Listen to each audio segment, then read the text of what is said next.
کسی کو پتہ بدی الدین راشدی کون تھا؟ صرف ایک واقعہ،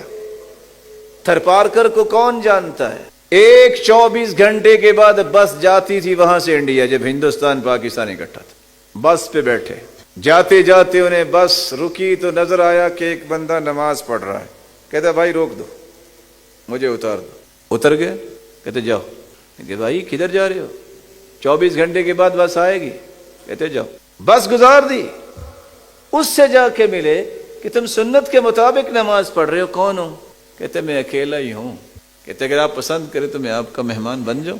مہمان بن گئے، عشاء کی نماز سے فارغ ہوئے، 4 روپے چھت پہ رکھی، کہتے میرا جی چاہتا ہے کہ تم میرے سامنے بیٹھو میں آپ کو درس دوں، یا ہمارے نخرے ہوتے ہیں 500 آدمی اکٹھا کرو تب ہم درس دیں گے، جن کو اللہ کی رضا مقصود ہوتی ہے وہ 5 بیٹھے ہوں یا 5000 بیٹھے ہوں برابر ہی ہیں ان کے نزدیک، کیونکہ فرشتے سن رہے ہیں، جس رب نے قرآن اتارا ہے اس رب کو سنا دو، بات ختم ہوگی، جس رب کا دین ہے اس کے لیے بیان کر دو، بات ختم ہوگی، ذمہ داری پوری ہوگی۔ انہوں نے سورۃ الفاتحہ سے شروع کیا ترجمہ،